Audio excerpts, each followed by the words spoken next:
Oh.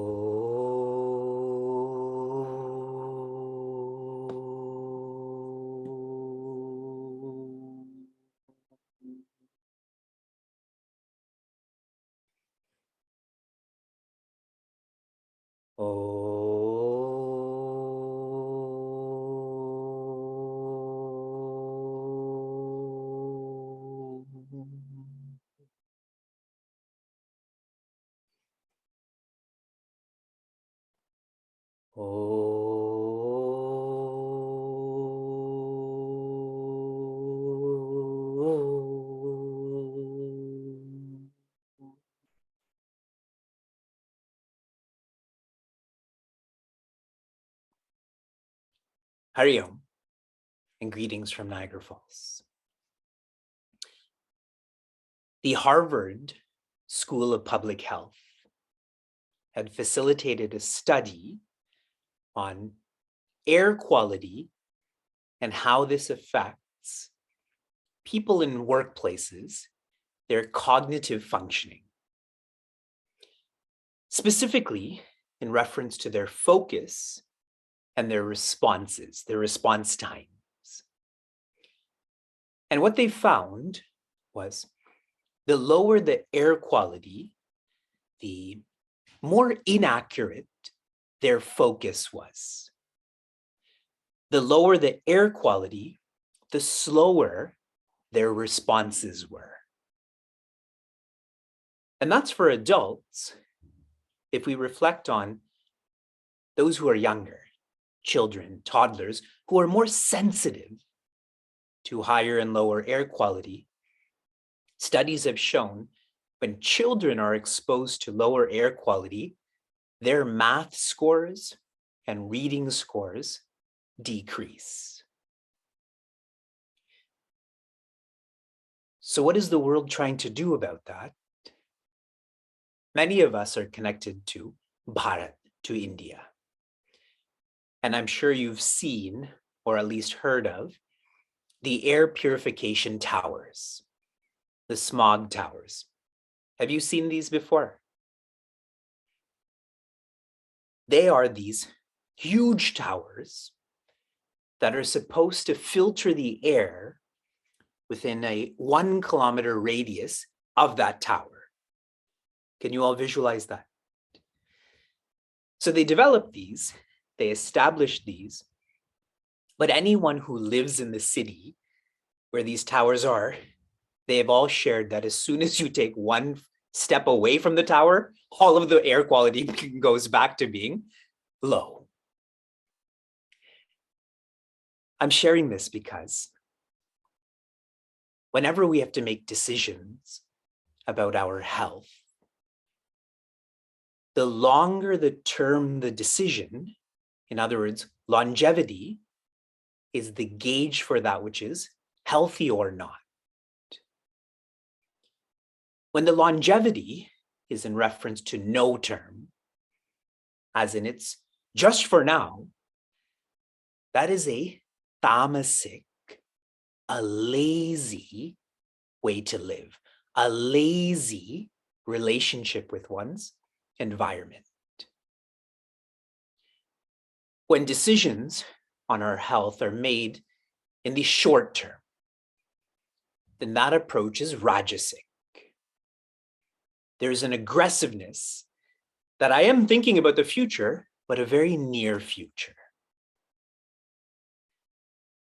And when we make decisions that are for the long term, that is from a sattvic narrative, this is filled with quietness. With this gauge, now when we think of poor air quality and what it is doing to adults, what it is doing to kids, and how we're trying to compensate for that with these towers that don't work, this shows how rajasic and tamasic our society is. Whenever we speak about the environment, it typically is negative. However, we are a community of seekers. And so, Sri Krishna has taught us, Uddhare Atmanam Atmana, that we have to lift ourselves by ourselves. And what this plays out as, Pujya Tejo Mayananda had shared this, the first pact we have to make with ourselves is that we will not fall further. We will not fall further. Keep layering this onto the environment, that we will not let the environment fall further.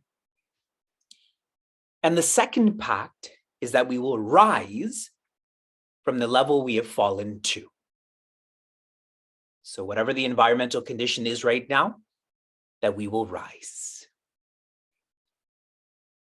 It is such insights, such a vision that all of us have formed and are facilitating Prthvi Sevasanga, a community that serves our earth, our original parent. And Prthvi Sevasanga is very much about the seva, which means to serve. This is not just to philosophize, but to practice. Which is why the framework that we've been using in this community is LEST, L-E-S-T. L is learn. In January, we learned about our carbon footprint. In February, we learned about incremental change. That if we change in a small way, that has a big impact. In March, we learned about food production, food consumption. You've all read these articles, yes? Whenever I ask you, just say yes, okay? We may as well fake it till we make it. E is engage. Every month, we were given an action to implement. In January, how are you helping the environment?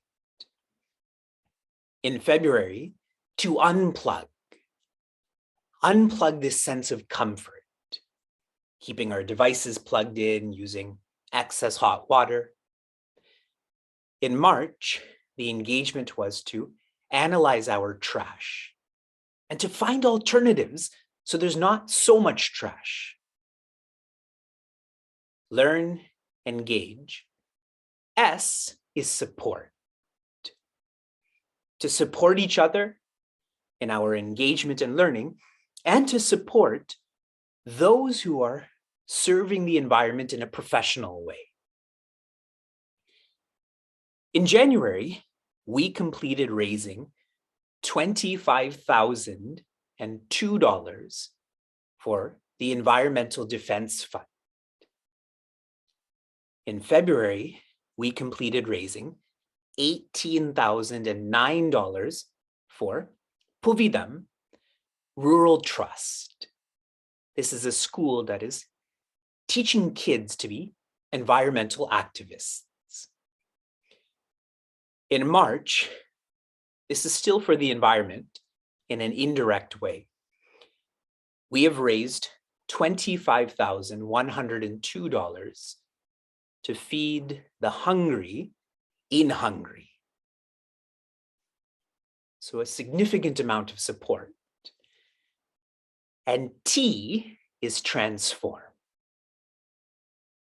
For the individual to transform, which radiates to the family, to the community, to society. For our March workshop, our sharer is Hamsa. Hamsa number 1 is a seeker. That's how we got to know each other. And then I came to know that Hamsa is also a scientist. Right now, she's completing her master's in agriculture, food, and the environment, which is awesome. The typical master's is in business administration, how to make more money. But Hamsa is in school on how to make sure that money is not harming our environment. So she's going to be sharing today.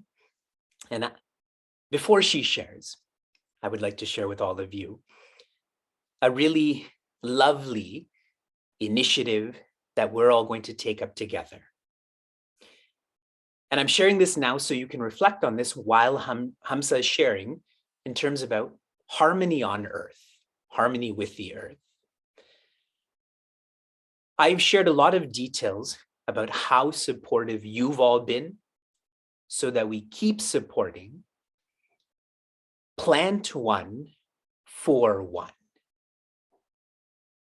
Picture. Plant One for One. The first one, the lowercase o, is in reference to a tree. The second one, the uppercase O, is for the one, which is all of us. The same oneness, the same spirit. What this entails, starting right now, all the way to Arbor Day, that is April 29th, our community will engage in planting 1,000 trees. This is called the Sahasra Vriksha Sankalpa. We're going to commit to planting 1,000 trees. And now I know some don't have the body or the mind to plant a tree, like myself. We have teamed up with an organization where every dollar we donate, they will plant a tree. And what's so powerful about this is if our community can physically plant 1,000 trees, and then we can also donate funds, let's say $10,000 in our community, we will be responsible for 11,000 trees who will raise the quality of our air so that we can focus more, respond more, have better math scores and reading scores. My final thought before Hamsa commences. The Marvel movies have become quite popular. And one of our team members was sharing, whenever we have these initiatives, she wants to write Avengers Unite. But she's changed that to Aspirers Unite. And that's what I feel this community is. Aspirers Unite. This campaign is going to spread across every one of our communities. Vanaprastha culture, Power Hour, all of our centers. You be an aspirer too. Let this spread to every one of our chapters, to every one of our communities. So now I'm going to say again, Aspirers Unite. And now we have to come up with a symbol, okay? Like a tree symbol, okay? It's kind of scary, but imagine this is a tree, okay? Aspirers Unite. Wonderful. Hamsa, please transform us.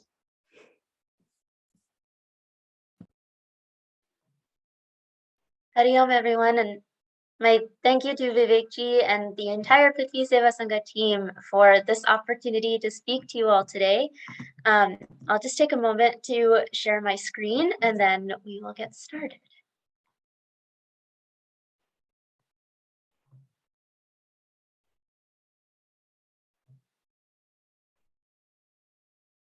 Okay, so I'd just like to check in quickly. Can everyone see a PowerPoint? It looks like a little landscape with Planetary Health 101.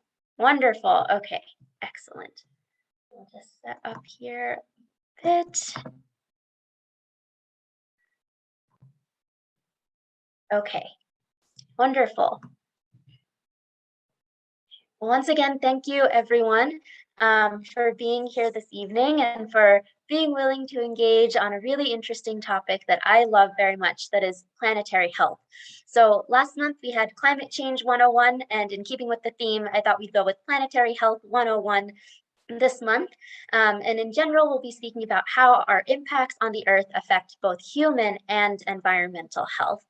And before I get started, I just again want to say thank you. And like Vivekji said, my name is Hamsa. I am currently a graduate student studying agriculture, food, and environment here at Tufts University in Boston, Massachusetts, in the United States. And as part of my study, I got to take a course as well as meet a number of scientists who are working in the planetary health field. Now, this field is emerging, it's new, and it's very exciting, and it's an interesting way to connect how what we do on the Earth affects, of course, the Earth, but also affects us as human beings and our own health. So without further ado, let's get into it. Okay, so a brief agenda so I can share what we'll be going through today throughout the talk. First, we'll do a brief introduction to the field of planetary health, talking more about what it is and what it addresses. Then we'll go through a series of 4 case studies for understanding the planetary health science further. So it can feel a little complicated at first, and I figured if we go through some case studies and see how it plays out, it'll help us understand this concept even better. Then we'll have some brief time for a whole group discussion.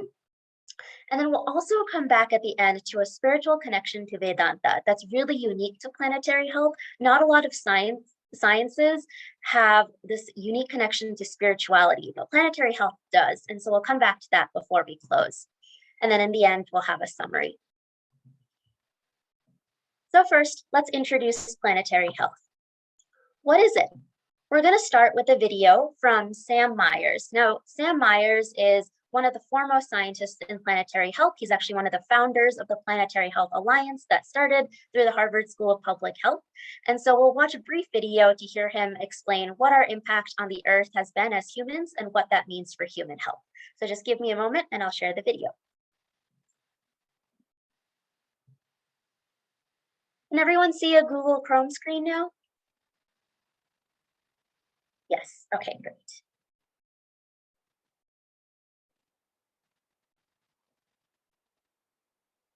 On Christmas Eve in 1968, Bill Anders looked out the window of the first manned spacecraft ever to orbit the moon and took this photograph. Anders would write later, "We came all this way to explore the moon, but the most important thing is that we discovered the Earth." The same awesome technological mastery that propelled Anders up to the moon was also fueling an extraordinary expansion of humanity's global ecological footprint. At the same time that Anders was coming back, human activity had become the dominant force shaping our planet's biophysical conditions.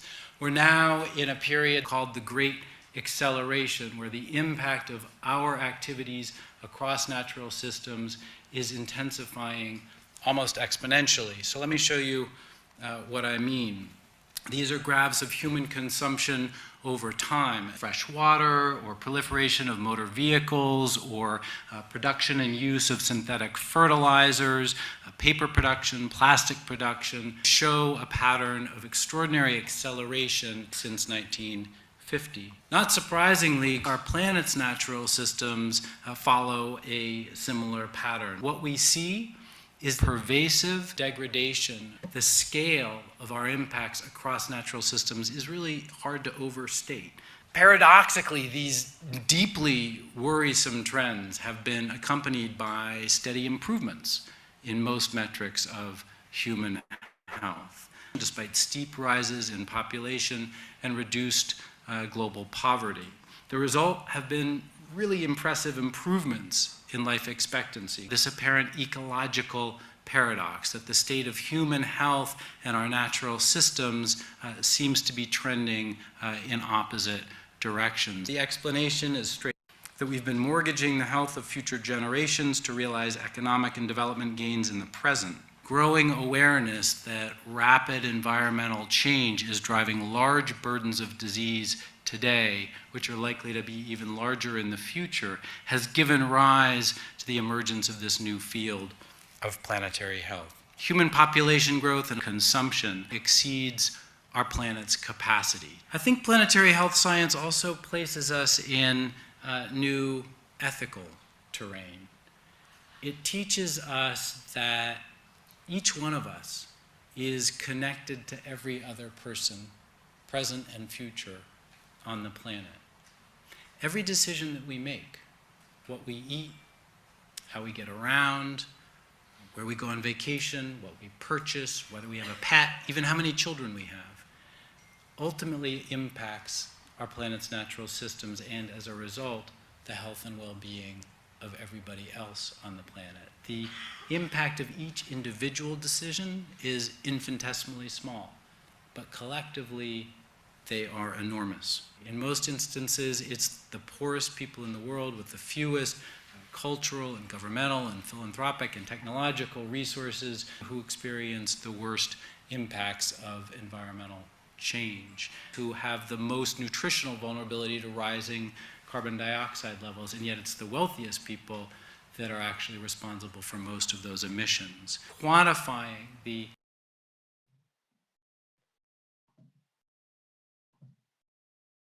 Okay, so I've paused the video there. We're back to our PowerPoint. Could I just get a thumbs up if we were all able to view the video and see the PowerPoint? Wonderful. Okay, so in that brief description, right, it's just short video, but there's a lot of information in there. So there's a couple key takeaways.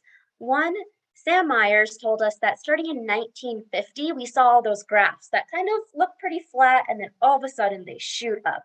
Now, starting in 1950, that's called the Great Acceleration. It's a time in human history when, unlike any other time when humans have existed, our impact on the Earth has exponentially increased. We're doing a lot more to take up resources, put out greenhouse gases, build more, create more, but all of that puts pressure on the planet. So that's the important thing.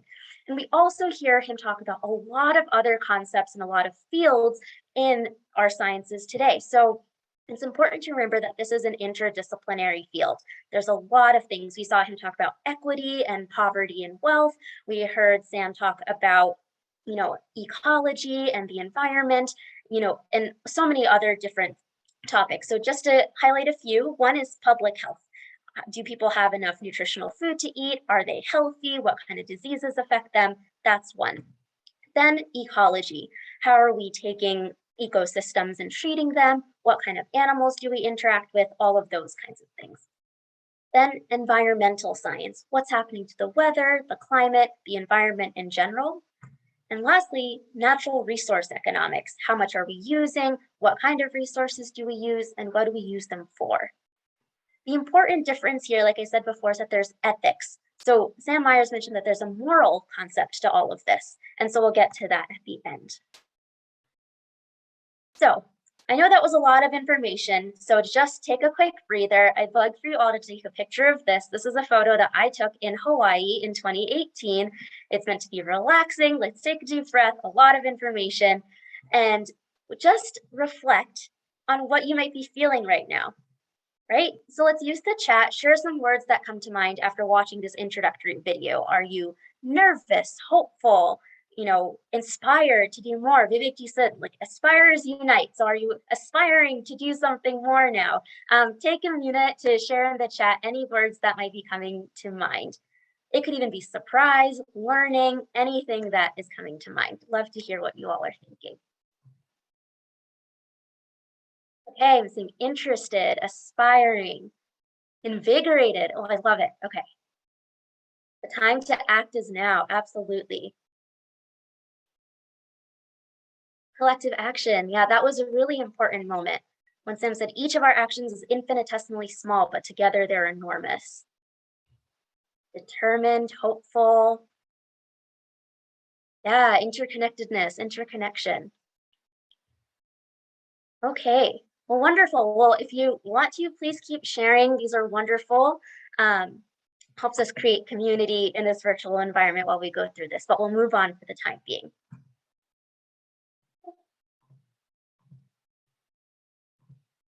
Okay, so to further understand how planetary health actually plays out, I thought we'd go through some case studies that have actually been studied by the Planetary Health Alliance that'll help us see what actually happens when we have these human impacts that affect human health. To do that, we'll go all around the world and we'll start in Indonesia. So Vivekji actually started today by speaking about air quality and the impact it has on us. So in 2015 in Indonesia, there was a need for agricultural land to grow more food, not only for people in Indonesia, but also to export. And this need for agricultural land led to burning peatlands. So peatlands are an existing ecosystem, they're healthy on their own, but they were burned to create land for agriculture. So this is what that looked like. There was fires everywhere. And what happened was these fires got so bad that haze and smoke spread everywhere, all over Indonesia. This wasn't small. So this image popping up on the right, this is an image taken by NASA in 2015 of Indonesia from space. And the haze and smoke was so thick from these fires that you can barely see the country from space. This isn't just a weather system passing by. This is actually the image of the smoke. So this got so bad that it led to extremely poor air quality and the spread of asthma and other respiratory disease. And like Vivekji said, this affects our cognitive ability, this affects our ability to thrive and live well. And just so you can understand this impact, this was a common sight among roads.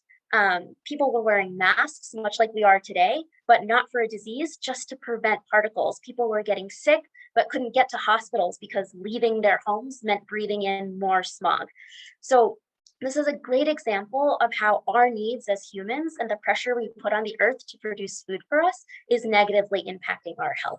Now, since 2015, the smog has subsided, but it is still a great example.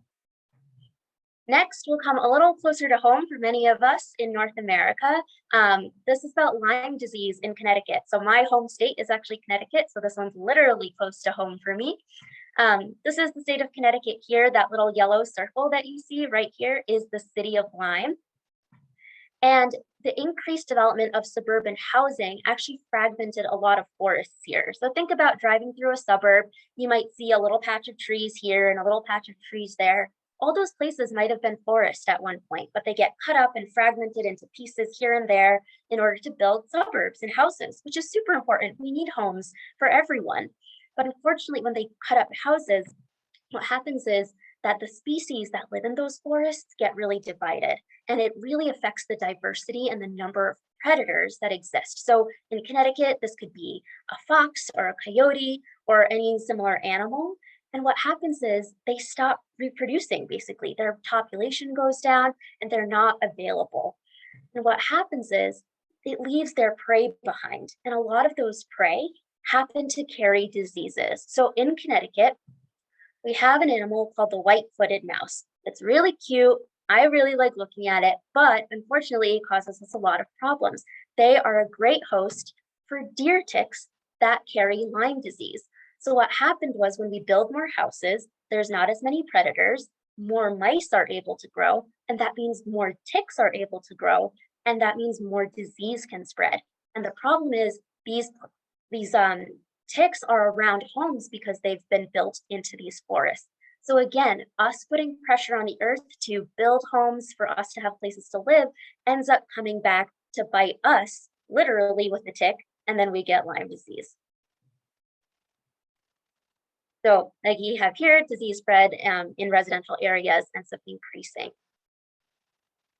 Next, we'll go to Senegal on the continent of Africa and look at the disease schistosomiasis. I will not expect anyone to be able to say it after today. In fact, I don't think I'm going to say it again because it's a complicated word. But here is a map of Africa, and this little orange country here on the western coast of Africa is Senegal. So in Senegal, there's a Senegal River, and people living in downstream parts of this river weren't getting enough water during the agricultural season to grow food. Now, what that meant was they wanted to, redirect water so that they could change that. And so this dam was built. This is called the Diama Dam. It's built on the Senegal River. And at first, it had exactly the impact people thought. It helped make sure that water could be delivered to agricultural land during the growing seasons. But then what ended up happening was, much like in Connecticut, we changed how species move around, and a key prawn species that was moving through this river got blocked by the dam.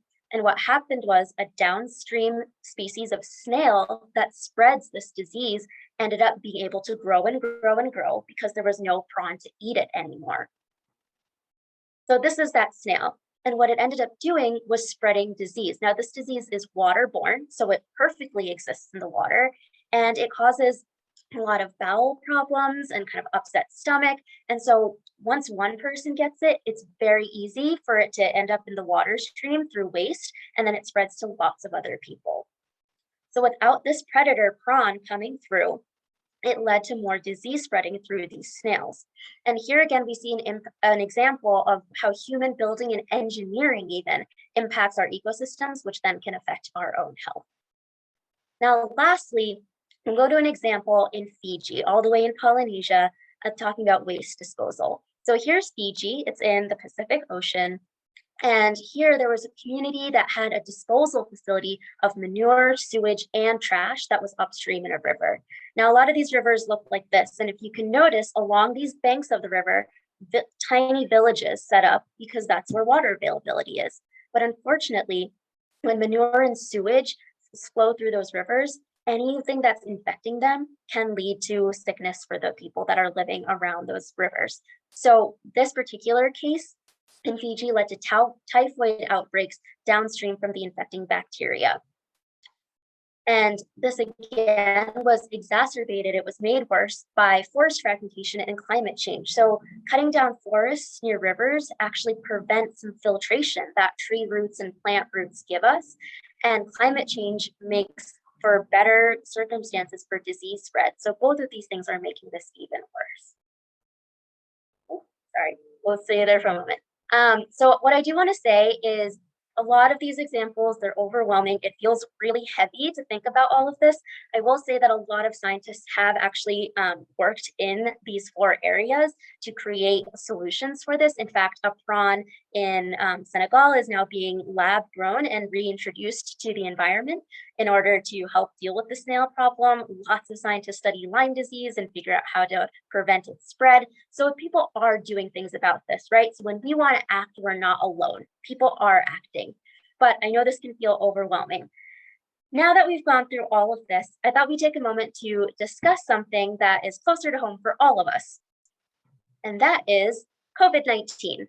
COVID-19, as we all know, is a global disease. I'm pretty sure everyone has heard of it, if not been affected by it. And so we're going to take a moment to think about how our impact on the earth as humans might have led to COVID-19 being worse. But before we do that, I'm going to share another quick video from an international source that will help kind of illuminate how the environment and what we do to it affects COVID-19. So just give me a moment and I'll share that.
Okay, so now that we've watched this video, we'll dive into a little bit of discussion. So unlike previous sessions, we won't be breaking out into a ton of breakout rooms today, but I'll pose some questions here on the slide, and I welcome anyone who has any thoughts to simply raise your hand or just unmute. Ritaji and Kanchanji, I'm sure you can help facilitate this a little bit, but we'd love to hear your thoughts on some of these questions, and we'll just share as a big group today. So the first question is, after watching the video and talking about the case studies, how do you think human actions made COVID-19 worse? And what observations did you see or hear about that showed how humans might have contributed to COVID-19 spreading? This could be anything from not wearing a mask to being in close contact with animals. What are your thoughts? And then lastly, COVID-19 feels huge. It's a big disease. It affects the world. But what small actions that we are taking might reduce our impact on the earth to improve the situation? And a little hint here is, remember the aim. We've already set you up very well for this question. So if you have any reflections on that, we'd love to hear them. So any thoughts on these, we'd love to hear. And we have a few minutes set aside for discussion. So please share away.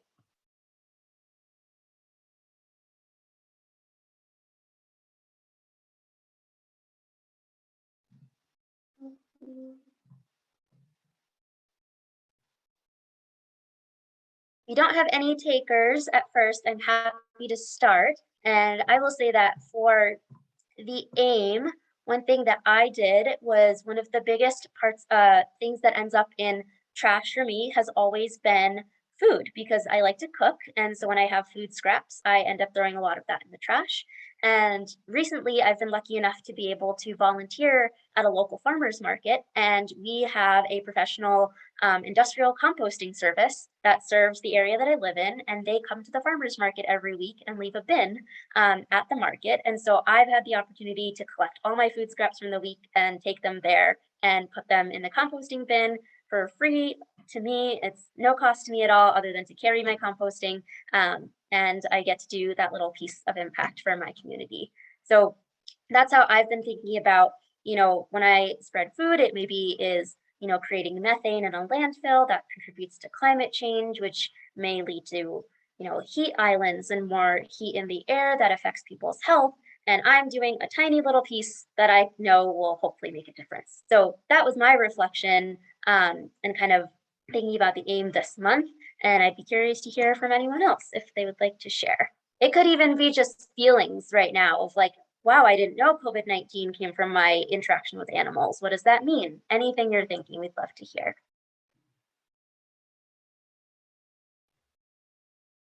Ananya, yeah. Hi, yeah, I think, well, after doing the engage activity for this month, I found a lot of times, in especially because I was traveling, and I saw a lot of times what ended up in the trash cans at conferences were like packets of chips or like snacks or things like that. And even in people's homes, even something like cereal bags, even though cereal is bigger, that ends up in the trash can a lot. So I was thinking meal prepping or cooking food at home, or instead of buying cereal, making granola or something at home, which is actually healthier and it doesn't take up as much of the packaging material, which a lot of times gets wasted. Yeah, that's incredible. Thank you for that reflection. It's so true, right? With so much of our packaging is what ends up in the trash. So I'm really excited to hear about your granola recipe, because it sounds good if it's a great substitute for cereal. Judy, please see your hand up. Hariom, everyone. Thank you, Homsa, for sharing the information. And for the third part, I really appreciated you asking us to take an inventory of my trash. And most of it was, luckily, I've been composting for a while now. It has been all Indian store stuff that I don't get anywhere, and it comes in plastic bags, all spices, different lentils. So did a more thorough research on our cooperatives, where I can take my own container and fill it up. And I don't know how their all practices about, or like how the food comes there. But there are a lot of Indian spices, let's say they don't have, or Indian things they don't. So I'm just not going to use them. My chole don't have to be that perfect with that amchur masala that comes from that Indian store. So roughly that's the tentative plan, or maybe I'm going to work with the co-op to get some of the things maybe. So going to try that. Wonderful. Yuji, I love that even that interconnectedness is really valuable, right? That all of our cultures are different, but we all have a role to play. So how can we work with those around us to make sure that everything that we want and need and use is still available in a way that doesn't have an impact on the earth? I love your activism. That sounds really great. Sangeeta ji, we see your hand up as well. Hari Om, thank you so much for such a brilliant video that you shared with us, especially about the spread of pandemic. That was really very educational. And I feel that I'm so happy that I'm a vegetarian. I don't know if I can try to become a vegan because that'll probably further help. But I think the way to go is trying to be a vegetarian for all of us, because that'll definitely reduce the impact in some way. So it's really mind-boggling, and I'm very impressed with the videos that you have shared. Thank you so much. Absolutely. I'm glad you've enjoyed them. And, Sangeeta ji, I think that's a great point. Being vegetarian, if you can be, and being vegan, if you can be, is so important because, from the video, we see that, our interactions with animals through livestock and agriculture is a huge part of how diseases are spreading and how it affects human health. And so if we can choose to reduce those systems, if at all possible, then we might be reducing our impact and we might be helping our own health status here on Earth. So thank you for that reflection. With that, we'll move on to next piece. So I wanted to bring this back to spiritual connections to Vedanta because Planetary Health does this in a really special and unique way. So we want to connect to true happiness and how our planetary impact can change.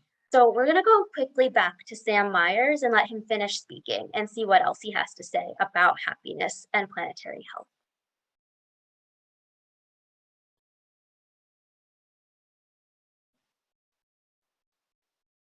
Health impacts of those activities can often change the cost-benefit equation dramatically. I think we need to rethink our place in the world.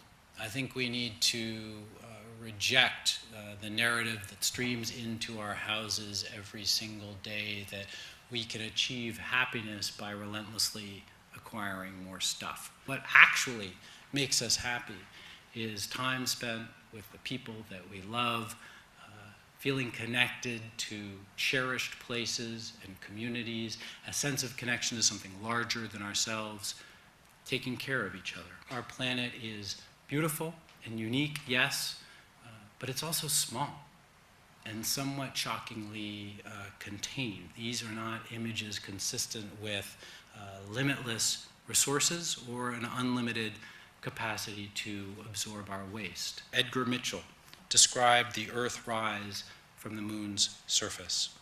Quote, "Suddenly, from behind the rim of the moon, in long, slow-motion moments of immense majesty, there emerges a sparkling blue and white jewel. It takes more than a moment to fully realize. This is Earth, home."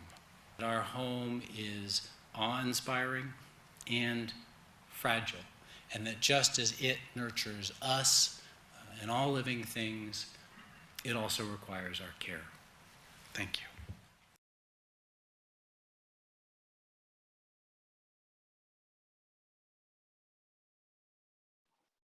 Okay, so I have probably watched that part of Sam Meyer's talk umpteen times because every time I dive into the science of planetary health, this reminds me of this community that I am a part of.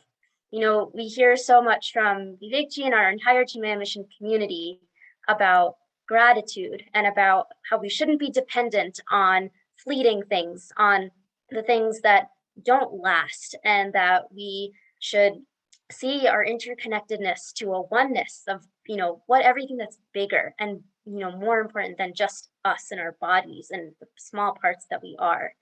And I feel that planetary health really does try to emphasize that. When we're talking about less impact on the earth, we've talked about in this class, do we need all the stuff that we have? Because everything we have means we've taken from the earth. And so we've gone back to Sam Myers and thinking about what truly makes us happy. And is it the stuff that we have, or is it doing the good things that we can do for the planet? And like Juiji and Ananya and Sangeeta ji all shared, there are little things that we can do that make the earth feel better and that make us feel better.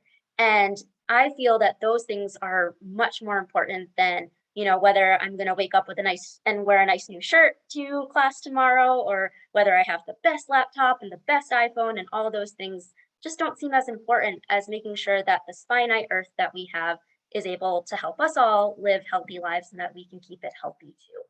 So with that, I have a final video for you. It'll just be about 4 to 5 minutes that'll summarize kind of everything that we've gone through today, reflecting on the ethics of planetary health, what it means morally for us to do what we can that's good, what it means for our happiness here on Earth, and as well as connecting the science that we talked about earlier with the case studies and how actual impacts on Earth affect us. So just give me a moment and we'll go into that, and then we will be ready to wrap up.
Okay, so I hope that video kind of brings it all together. I'm sure not a lot of it is new information. We know we impact the earth. We know that has an impact on our environment and everything around us. But I hope today, and talking about planetary health, has given some new perspective on how that affects human health, you know, the diseases we are impacted by, the air that we breathe, and how all of that affects our healthcare and everything else about the way we go about our daily lives. And that there's a way that we can rethink our own connections to the things we have and instead value our connections to people and the earth and nature. And I hope that you've all been able to take away something new and enjoyed these videos and the talk today. So with that, I will say my Hari Om and thank you to everyone for listening. I know Kanchanji and Ritaji will probably be able to take it from here, but I'm happy to stay on if anyone has any questions. I know we have some final parting thoughts. The last thing I will say is in this last video, we saw that, you know, a lot of trees have been cut down and we've deforested land, and this Plant 1 for 1 initiative, I don't think could come at a better time when we're thinking about how we rethink what we can do for the earth. So with that, again, thank you very much, and I'll pass it on to the Prithvi Sevasanga team. Thank you. So Hamsa, I think we can see if anybody has questions and maybe do questions for a few minutes and then we'll close. And then if there's more, we can stay on after. So if anyone has any questions for Hamsa, please virtually raise your hand. Again, Hamsa ji, thank you so much for an awesome presentation. It's an eye-opener. I'm wondering if you're able to share at least parts of the video, at least for a couple of days, because I really think I needed to know more about how the pandemic spreads. I kind of got the gist, but it would be nice to just see it, and if with your permission, maybe share it with others. I'm not sure if that's an option, but that's an excellent video, and we really need to spread this message and educate everybody that this is how the pandemic spreads. Maybe people have some idea, but may not know the details of it, and it's very important. And we have to be kind of very cautious and watchful as to how, you know, how we can protect ourselves in the future from this again. So it's an important message that we need to share with everybody. So thank you once again. I really loved watching this videos and the information that you have shared. Thank you. Absolutely. Thank you, Sangeeta ji, for your question, and I'm so glad that you were able to enjoy today. I'm more than happy to share the videos. They're actually publicly available, so you know, making them available to you all is not a problem at all. And I'm happy to find and provide some, you know, basic disease ecology resources if they are of interest to you, about learning more how you know, our contact with livestock and other wildlife animals causes the spread of disease from those animals to us and into human populations. There's a lot of resources on that. So I'm sure we can coordinate with the team and get those links and all to you. And I'm so excited that you want to learn more because it's very interesting. And yeah, thank you for your comments. Hari Om, everyone, and Hamsa. I would like to find out what your thoughts are on the amount of food grocery stores waste on a weekly basis and what can be done about that. I know in certain parts of Europe, they actually have a recycling program where they actually take the food. And in France, for example, they called Top Chefs, and what would be equivalent to the Gardner Expressway, they cook, and under the road or highway, they actually serve free meals. And it became so popular that even very rich people were coming, but it was actually intended for homeless people or people in need. And basically it reduces food waste because, I mean, these grocery stores, the amount of energy that even goes into growing one pear or one apple is tremendous. I don't know if people realize that or think about the impact.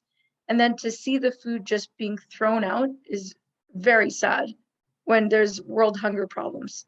So I just wondered your perspectives, or if in your research or studies, there's discussions or thoughts about what can be done to address this issue. Sure. Thank you, Priya, for your question. It's an intense question. There's a lot of parts to it, so I'm going to try and do justice to each part that you've mentioned to the extent that I can. First, grocery stores and retail. A huge portion of the food market in the entire world, and a huge source of waste for sure. I personally do not specialize my research in food waste, so I will do the best that I can for some answers that I've seen from colleagues of mine that do this research. The first thing I think is, it happens in different sectors of the economy, right? So we have the grocery retail market. That's corporate, it's business, and I think some of the more successful initiatives I've seen there are kind of the in-kind donation, the Good Samaritan donation, and kind of discounted food models. So when I mean in-kind donation or Good Samaritan donation, I've seen, at least in my neck of the woods here in the Northeast, that there are some nonprofits, especially food banks or food pantries, that do reach out to their local grocery stores and say like, hey, when you have food that's going to be thrown away, can I take it? Can I bring it to the pantry and as an in-kind donation? Would you be willing to do that? One of the issues with that is that a lot of times the grocery store doesn't want to take on the additional cost that it takes to transport that food, right?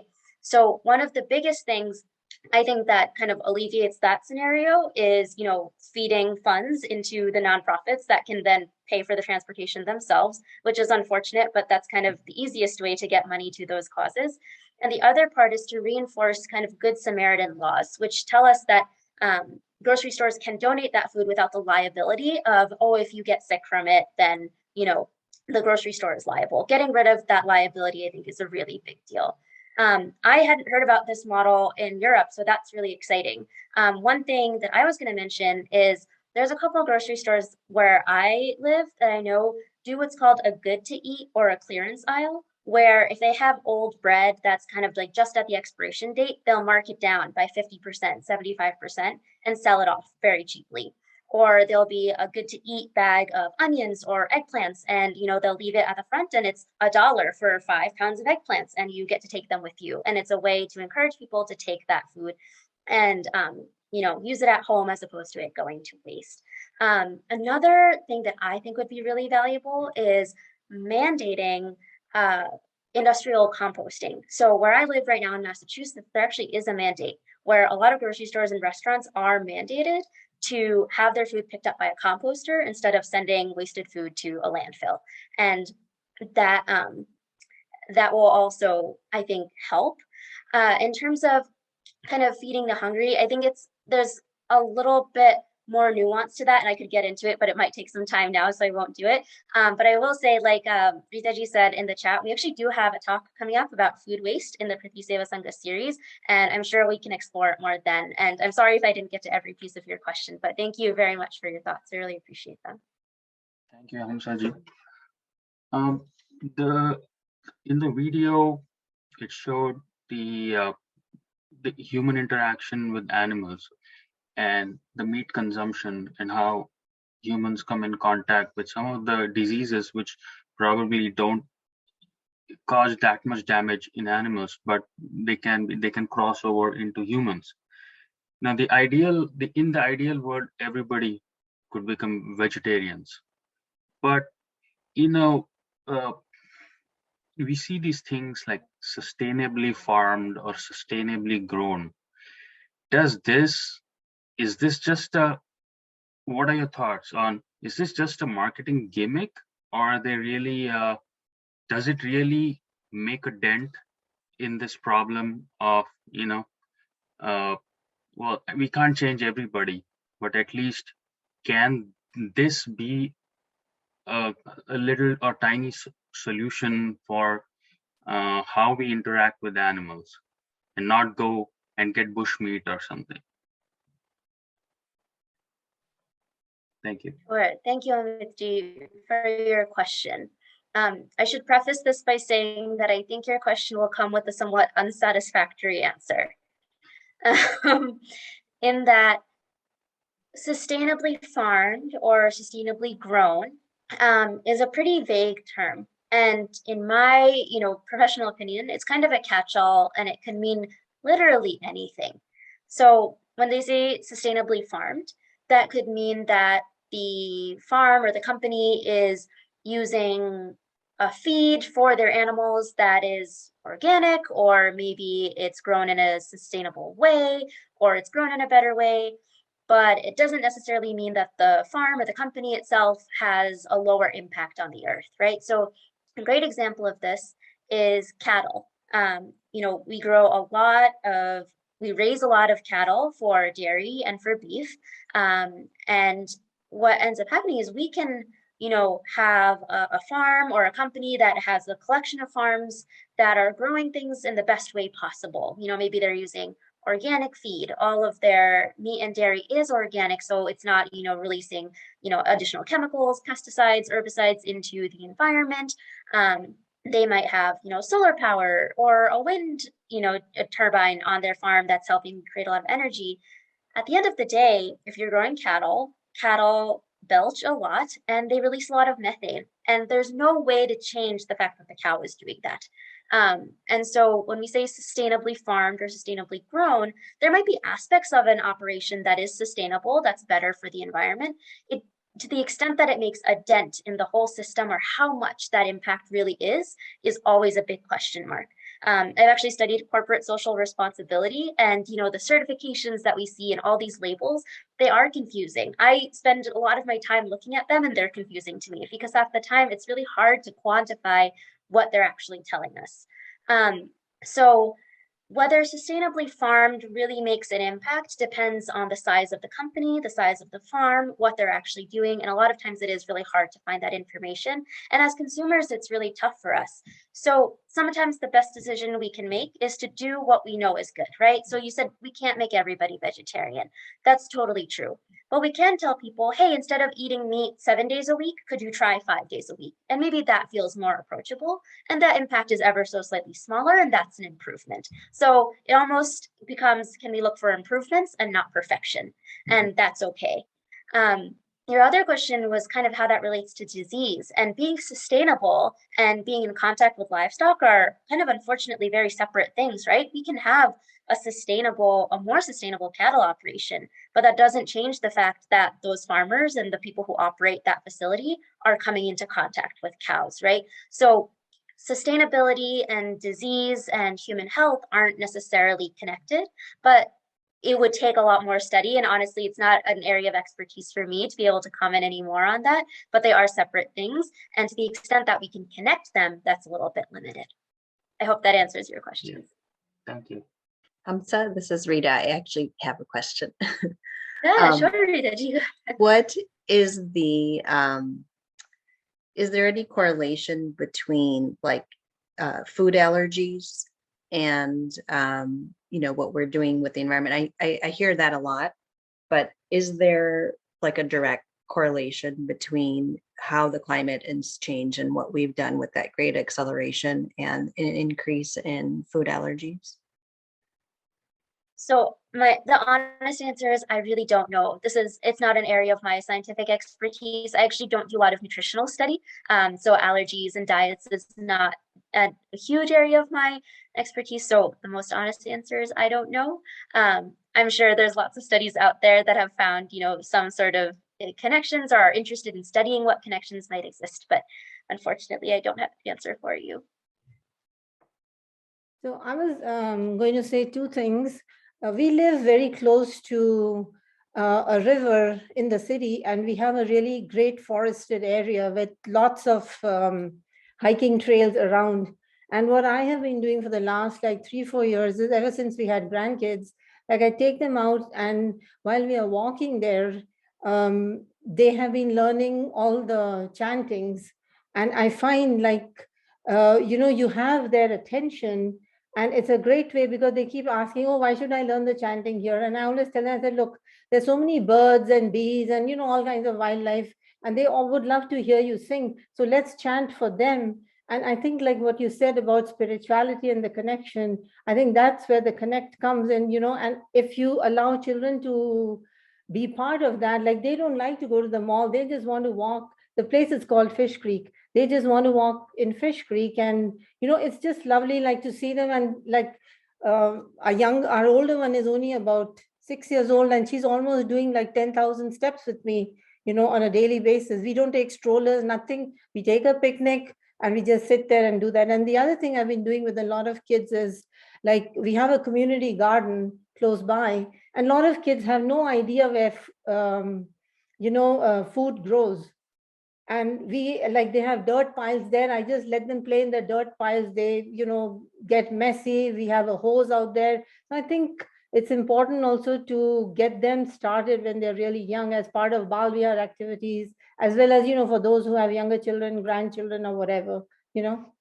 So that's and the other thing was, like, when we retired, there were only 2 of us at home. So, like, we were used to cooking like big meals, and there was a lot of wastage. So now, like, it's tough, but eventually we've mastered the art of cooking for, like, small portions. You're eating fresh food. You're not having like a lot of leftovers and things like that. So, like, you learn through some mistakes, and you just kind of, work your way through. Thank you, though. Very good presentation. I'm good. Thank you, Vinita ji, for sharing all these kind of tricks and tips for how we can create our own little improvements. And I'm so glad you enjoyed. Thank you. Hariom, thanks for a wonderful presentation. I was just wondering, do we have more information about the Planting the Trees project? Vivek ji, of course, made a brief announcement about it. Do we have more information about it, or do you have to wait on that?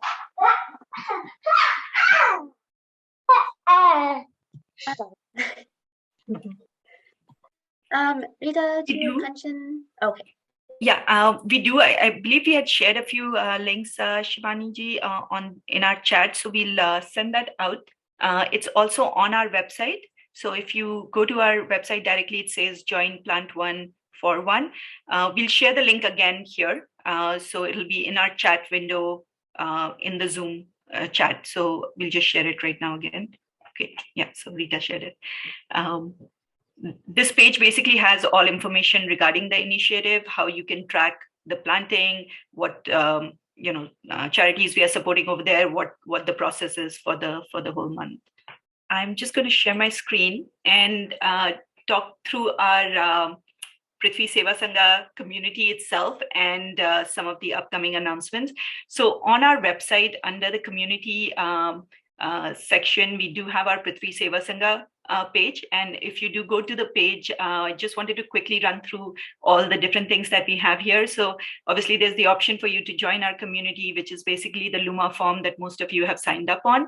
It also has our supporting our fundraising, which basically takes us to the page of all the gratitude that we want to show through giving. So the Puvidham trust that we supported, the EDF are all listed here, and how we supported them and how much we've raised. All of those, that information is here as well. And it keeps getting updated with any new initiatives that we take on. So next month, we'll have other ones that all will be shared over here. On our page itself, as you scroll through it, we first have our vision that Vivek ji spoke about at the beginning of this workshop.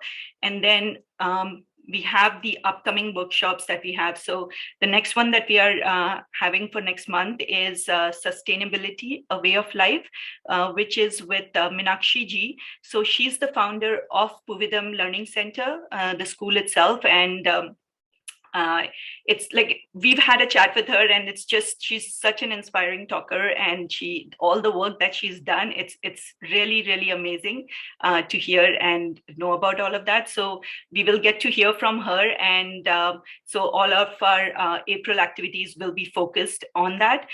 We also have other workshops that are coming up, and all of those are listed in this section. So just following the list framework, basically the way this page is set up, and I know there were some questions regarding this as well, so it'll all be covered here. We have the article for the month. So this was the article that Hamsa had regarding the planetary health, which talks to a lot of the stuff that we covered today. We then have our actions to implement from the engage perspective, and we have our next month's action already up here since we are starting that Sankalpa from today onwards. this is basically a video which talks to the action and also introduces our speakers. So that's the second part of it. The third one, as Vivekji said, more from the support perspective, we obviously are supporting organizations, but we're also supporting each other. And this is shown through the reflection. So we have 2 people every month who are designated reflectors, and their articles are featured here, but all of you guys have opportunities to share. So right at the bottom of the page, you have options to comment on our aim or the article or any of the workshops that you've attended. And if you have any reflections, thoughts, any suggestions, you can always put those here. And then at the end or at the bottom part of the page, we have our past topics. So every for the next month, we basically release the workshop video for the previous month. So if you do go into the Feb article, it'll actually show the workshop video in place of the other video that was there. So now you'll have the workshop video here, which was for last month about the climate change. And you'll have the same thing for the Jan workshop. Once we release this video next month, you would find the planetary health video here as well. One thing quickly I also wanted to share is some people had asked about videos and resources and some of the links that were shared. Most of those we do try to capture over here. So a lot of the links that are shared during workshops are captured in our reflective resources. And then some of the ideas that are shared through chat are also shared in this part, where we try to capture many of the suggestions that has come through the community, and we'll try to summarize it all for you over here. So this is basically just a quick run through of all the things that we have from a community perspective. If you do have questions, obviously feel free to email us at hello Chinmaya mission at chinmayaniagara.com. And or Rita, is there anything else you wanted to cover? I think we got everything, Kanchan. We'll just end with the 3 Shantis. Yes. Om Shanti, Shanti, Shanti.